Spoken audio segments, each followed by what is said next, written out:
Assalamualaikum warahmatullahi wabarakatuh, para pecinta film dimanapun Anda berada. Film drama komedi yang bercerita tentang seorang influencer wanita yang membagikan perjalanan palsu ke Paris lewat sosial media yang awalnya untuk mendapatkan perhatian dari laki-laki yang ia taksir, namun justru berakhir dengan sangat rumit. Akan diceritakan di dalam film yang berjudul Not Okay yang dirilis pada tahun 2022. Be careful what you fucking wish for. Wanita ini bernama Denny. Ia adalah seorang konten kreator di sebuah kantor media.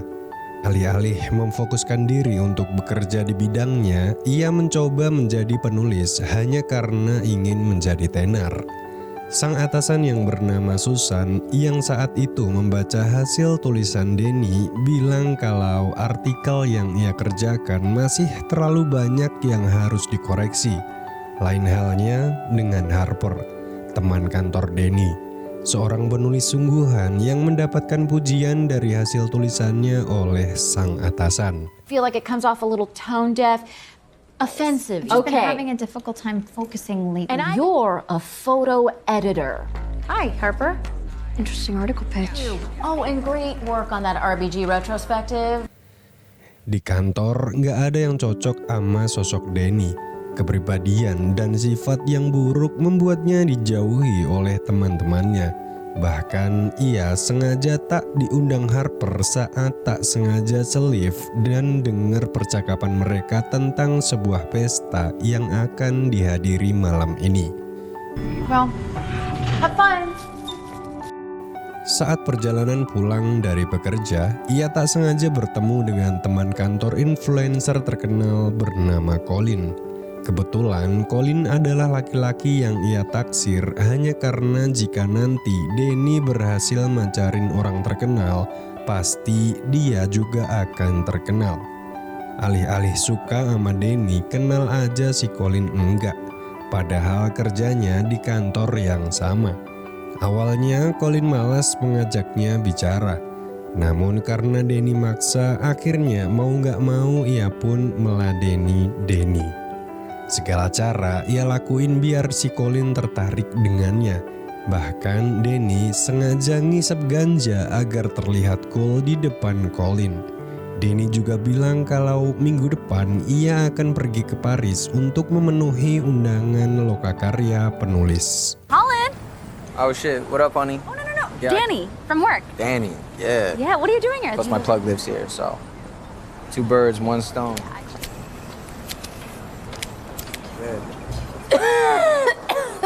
Like I had depravity. What are you? I'm a writer. Maybe like going on one of those writer retreats or something. Oh, you want? Going to Paris for it. More by like, traveling. Good luck in Paris, Jenny.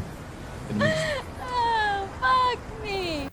Sesampainya di rumah, iseng-iseng Denny searching harga tiket pulang pergi ke Paris. Saat melihat nominalnya, ia pun mengurungkan niat untuk pergi ke sana.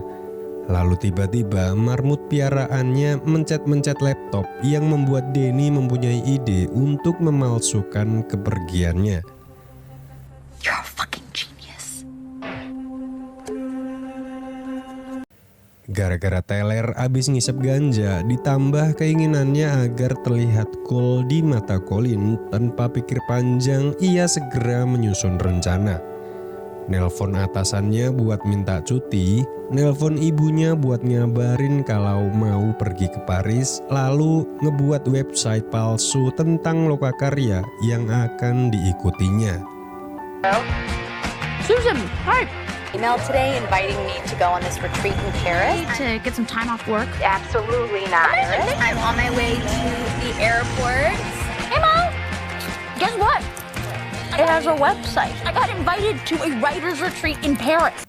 Sebagai seorang konten kreator, bukanlah hal yang sulit untuk Denny ngedit foto biar kelihatan beneran kalau ia lagi ada di Paris. Padahal Denny cuma nongkrong di kamarnya, jalan-jalan ke kota, selfie, terus diedit, terus diunggah ke Instagram.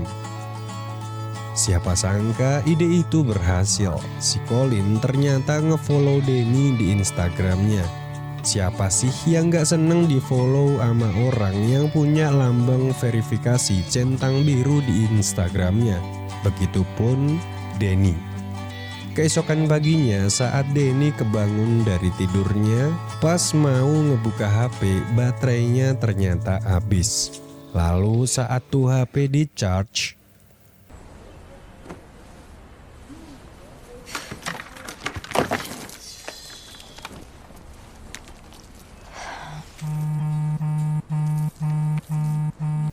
terjadi serangan bom oleh teroris di Paris yang membuat ayah dan ibunya sama orang-orang yang kenal sama Denny nge-WA buat nanya kabar.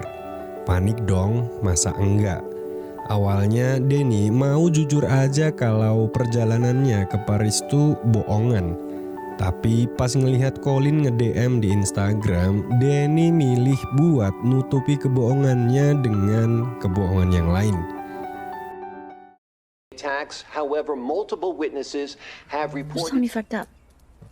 You just tell me fucked up. seeing this suspicious individual, a suspect at this hour.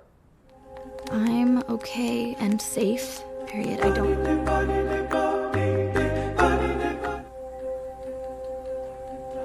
Air France Flight 2677 now arrived.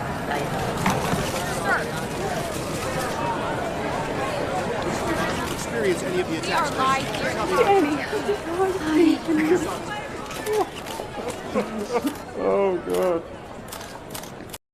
Sesampainya di rumah, ayah dan ibunya Denny terlihat sangat khawatir sama keadaan anak satu-satunya itu.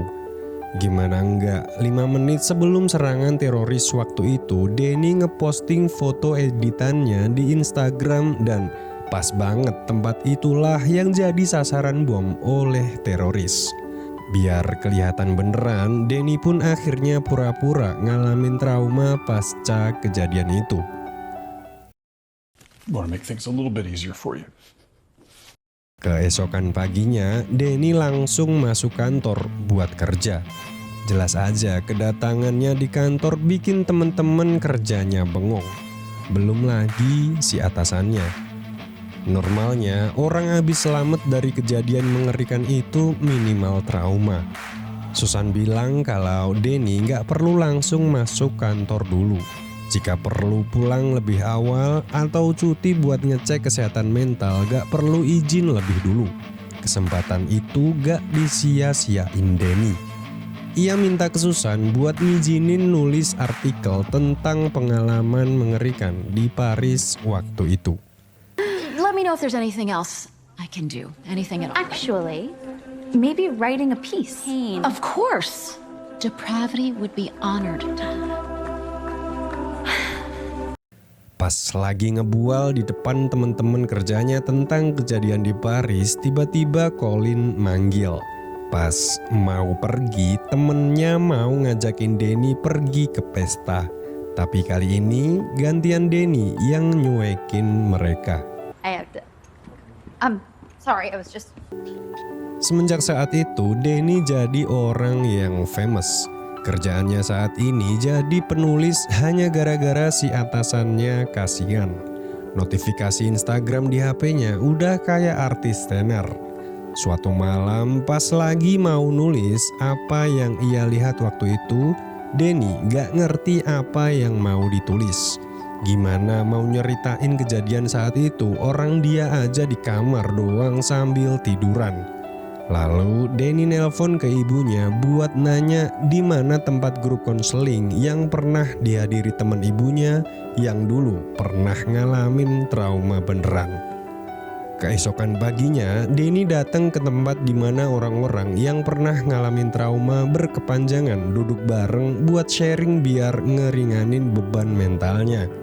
Pas dikasih kesempatan buat nyeritain pengalamannya, ia bilang kalau kedatangannya kali ini cuma mau ngedengerin aja. Selesai acara tersebut, pas mau pulang gak sengaja Denny denger salah satu orang di tempat itu minta foto sama cewek yang bernama Rowan. Udah pasti sosok cewek ini pasti sangat famous. Lagi-lagi Denny punya ide buat ngedeketin Rowan semata-mata biar nular jadi terkenal. Would you mind taking a quick photo with me for her? You guys almost forgot this last chair. I'm Danny, by the way. Danny Sanders. Fine. Yeah. Maybe we can swap Insta handles or numbers. Just text me anytime, okay? Oh, thank you. Dan ternyata bener, malamnya Denny iseng ngepoin Rowan. Ternyata dia adalah aktivis remaja keselamatan senjata, penyair, dan influencer media sosial. Dulu, Rowan adalah korban selamat dari peristiwa penembakan dari laki-laki misterius di suatu sekolah.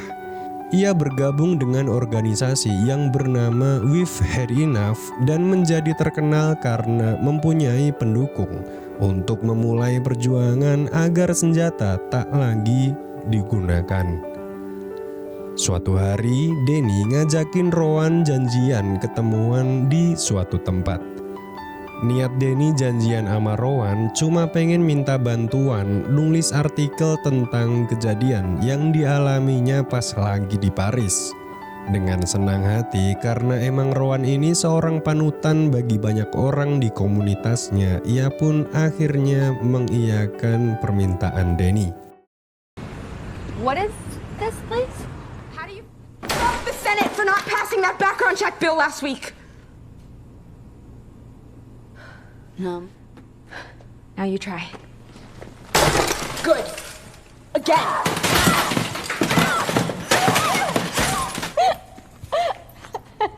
What you asked before, that is how I write.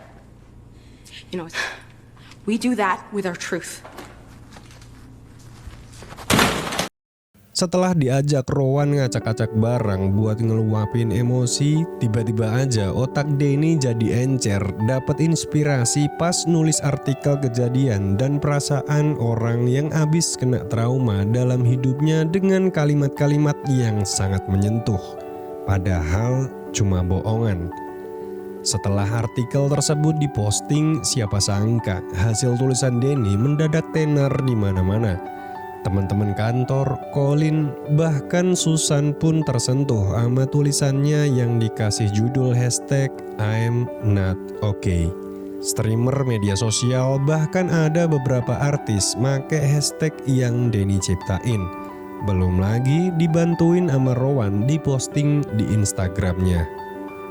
Suatu hari pas lagi hadir di grup konseling, Denny diminta nyeritain ketenarannya setelah mempublikasikan artikel tentang trauma yang dialaminya. Denny bilang kalau sangat lega setelah memposting artikel tersebut. Seakan-akan beban traumanya itu agak sedikit terbantu. Ia juga senang banget pas tahu kalau ternyata artis ternama seperti Kendall Jenner juga make hashtag I'm not okay. Seolah-olah sekarang ini Denny punya banyak penggemar. Lalu Rowan bilang kalau dunia internet itu gak seperti apa yang ia bayangin. Ada penggemar dan ada pula haters. Denny harus nyiapin diri kalau ada haters yang tidak menyukainya. Sepulangnya dari pertemuan itu, Rowan mengajaknya untuk datang main bola sama teman-teman grup konseling rutin di hari Sabtu malam. Kemudian terjadi percakapan yang setelahnya barulah Denny tahu kalau ternyata peristiwa penembakan di sekolah yang dialami Rowan dulu ternyata merenggut nyawa kakak perempuannya. I didn't know you had a sister. She died in the shooting. Shit. Di kantor diadakan acara pesta kesuksesan artikel yang telah diterbitkan Denny. Saat teman culunnya datang untuk memberikan ucapan selamat, Denny tidak meresponnya dengan baik. Ia malah asik sama handphonenya dan seakan-akan tidak melihat kehadiran orang di depannya. Namun saat Colin datang, sikapnya berubah 180 derajat. Kedatangan Colin untuk mengucapkan selamat serta ngajak Denny ikut ke pesta khusus influencer. Lalu yang terakhir datang adalah Harper. Denny terlihat panik dan terbata-bata pas mau ngejawab pertanyaan yang diberikan Harper. Harper yang sedari dulu emang gak pernah suka sama Denny bertanya-tanya, kok bisa Denny tahu-tahu ikut kegiatan lokakarya kumpulan penulis padahal Denny itu bukan seorang penulis. I gotta do my thing. Di malam harinya, Denny datang sesuai janji yang dibuat sama si Colin. Orang-orang di sana udah nggak asing lagi sama sosok Denny yang terkenal dari kejadian bom teroris di Paris. Pas lagi selfie, tiba-tiba Denny ngelihat sosok di televisi yang diyakini adalah pelaku pengeboman. Lalu buru-buru Denny ngajak Colin pergi dari tempat tersebut. What the fuck is that? That's bike shorts. I ain't gonna let anything bad happen to you, man. Terjadilah adegan pengencrotan yang gak sengaja Colin ngecrotin anunya di dalam. Bukannya khawatir sama Denny, Colin malah nggak ngebales DM. Pas iseng ngebuka story, akhirnya Denny sadar kalau Colin itu cowok brengsek. Gimana enggak, Colin justru asik ngelanjutin pesta sama temen-temennya yang lain. Buat ngeilangin bete, Denny datang ke acara main sepak bola bareng yang diadain temen-temen grup konseling sama Rowan. Yes, the bike Power shorts. of the bike shorts. Are you sure about that? I'm not so good with the sports thing. Wanna be on the ground when the time flies. Had so many 5 days straight, no rest. Oh well, always getting money, rains, no sleep. Hell, I don't wanna be on the ground when the time flies. Sepulangnya dari acara main bola, Denny sama Rowan jalan bareng sembari ngobrol. Denny bilang kalau awalnya kelompok ini tuh terlihat ngebosenin baginya. Tapi pas abis ikut main bola bareng ternyata seru juga. Setelah beberapa kali bareng Rowan sama rekan-rekannya membuat Denny sadar dan tahu apa arti orang baik. Lalu perbincangan waktu itu jadi agak kaku pas Rowan bilang kalau kata-kata Denny persis sama apa yang diucapin mendiang kakaknya. Mendengar itu, Denny ngalihin pembicaraan.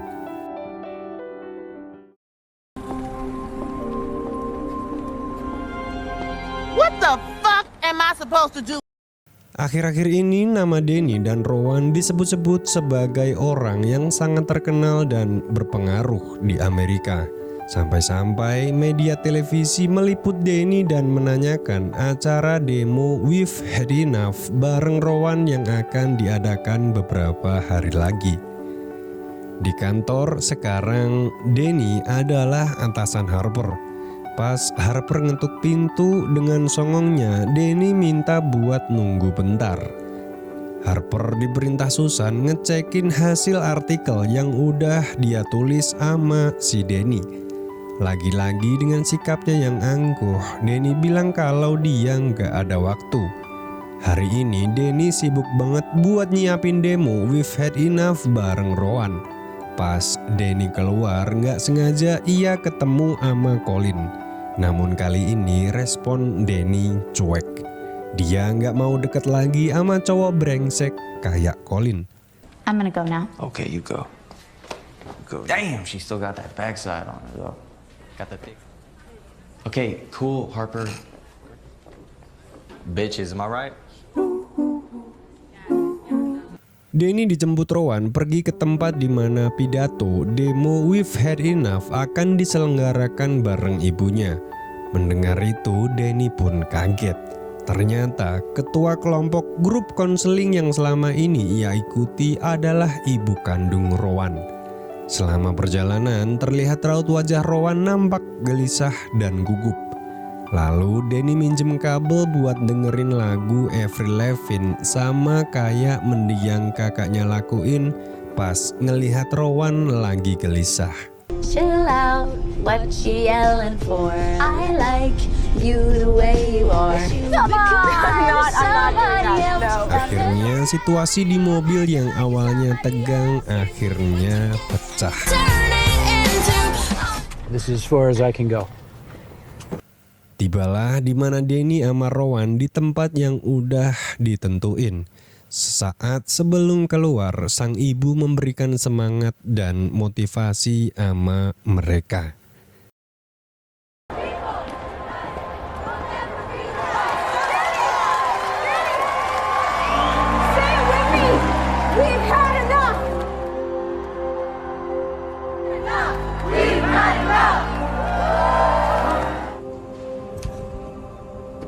Pas lagi nyampein pidatonya, tiba-tiba Denny terbata-bata setelah ngeliat bayangan teroris yang berada di kerumunan demo.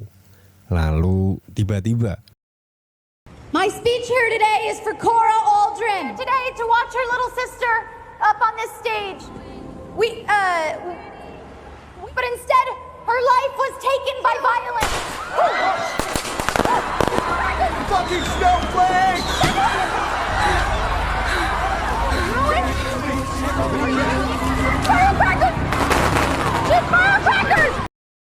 Rowan harus dilarikan ke rumah sakit akibat ngedengerin ledakan petasan yang sengaja dilakuin suatu kelompok yang kontra sama gerakan We've Had Enough. Yang kita tahu kalau sebenarnya Rowan sampai saat ini masih belum bisa lepas dari trauma yang dialaminya dari insiden penembakan di sekolah yang membuat kakaknya meninggal dunia.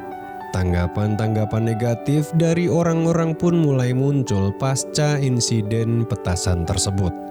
Setelah keadaan Rowan membaik, Denny masuk ke dalam ruangan untuk memberikan semangat sama Rowan. Rowan sendiri menyadari kalau sebenarnya ia lemah dan tidak pantas menjadi teladan setelah kejadian tersebut. Ia juga bilang kalau seharusnya bisa sekuat Denny ngatasin permasalahan yang menyangkut trauma yang dihadapinya. Mendengar itu, Denny merasa sangat bersalah dan malu.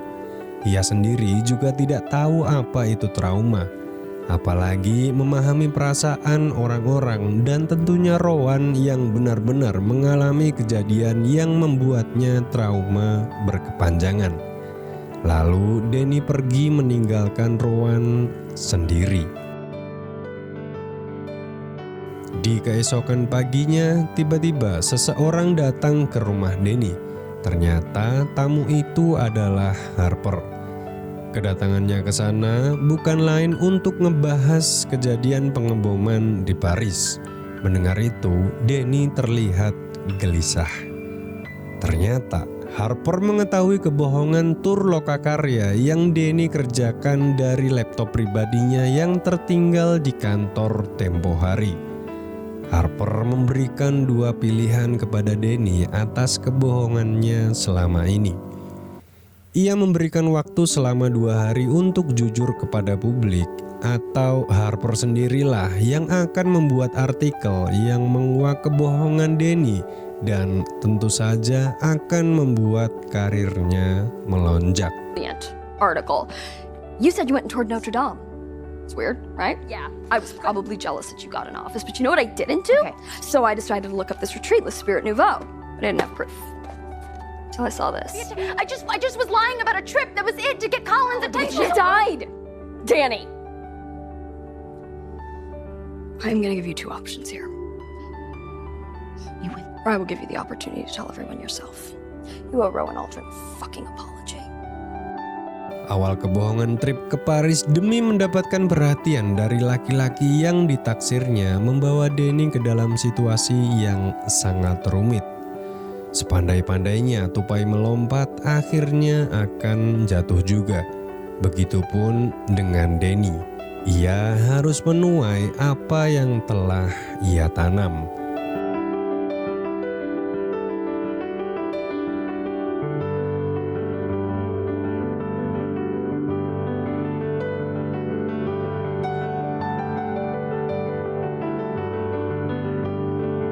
Kabar kebohongan tersebut akhirnya sampai juga ke telinga Rowan.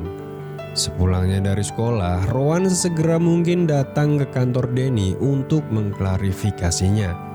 Kekecewaan, sakit hati, dan terluka atas tindakan Danny selama ini Rowan ungkapkan di dalam ruangan tersebut. Meskipun Danny telah meminta maaf dan menyesal atas apa yang ia lakukan, tak cukup untuk menebus kesalahannya kepada orang-orang, terlebih kepada Rowan. Sikap dari orang-orang yang selama ini bersimpati kepada Danny yang dikenal sebagai korban selamat dari peristiwa pengeboman berubah menjadi cibiran dan kritik pedas, menyisakan kebencian dari orang-orang yang mengenalnya dan depresi berat yang kali ini benar-benar baru Danny rasakan. Danny? I think that turned a lot of people off to her. No. Look at this. But you know, I know where you're at. I think that is that your address? That was I know Afghanistan. You want to talk about fucking trauma? You're here. No, any serial killers wanted. Bitch! If I was you, I would not want that information out. Setelah terkuaknya kebohongan Danny, ia harus kehilangan pekerjaan dan harus tinggal bersama ayah dan ibunya. Sebulan setelahnya, terlihat Danny mengikuti sebuah support group counseling orang-orang yang dipermalukan di internet. Dari apa yang telah Danny alami, ia mengambil banyak pelajaran hidup. Terlebih bagi kita yang baru aja ngelihat ringkasan film yang saya buat. Bahwasannya seseorang yang terkenal itu bukan hanya punya penggemar, melainkan haters. Suatu saat kita berbuat baik, hal itu akan dilupakan dalam beberapa waktu aja. Namun ketika kita melakukan kesalahan, maka selamanya kita akan selalu salah di mata orang-orang serta tampak buruk. Meskipun kita telah belajar menjadi insan yang lebih baik. Setelah mendengar saran dari teman-teman support group, Danny memberanikan diri untuk menebus kesalahannya dengan bertemu langsung kepada orang yang ia lukai, yaitu Rowan. Keesokan harinya, ia datang ke acara ajang pencarian bakat di mana Rowan menjadi salah satu peserta yang mendaftar. Danny sangat terpukul setelah mendengar puisi yang disampaikan Rowan. Ternyata puisi tersebut adalah bentuk kekecewaan darinya setelah mengenal Danny. Mendengar kekecewaan berat yang ada pada diri Rowan, Danny mengurungkan niatnya untuk meminta maaf dan pergi dari gedung tersebut dan memilih menghilang dari kehidupan Rowan. Dan film pun berakhir. Assalamualaikum warahmatullahi wabarakatuh. Be careful what you fucking wish for. Never had a lot of shit come easy. Had to work hard, struggle just to be me. Had to rise up just so they could see me. Did what I had to do just to feed me, and what was left over I put towards my dreaming. But the only thing in life that has meaning are the things you gotta work for, believe me. Take into your hands a plan, your own hands can land your own brand. And damn, I feel like no one takes accountability. They want the credibility, convincingly unwilling to put in the hours it takes to get some power. Don't be fucking sour, take a cold shower, scream until you're louder, work until you're prouder. And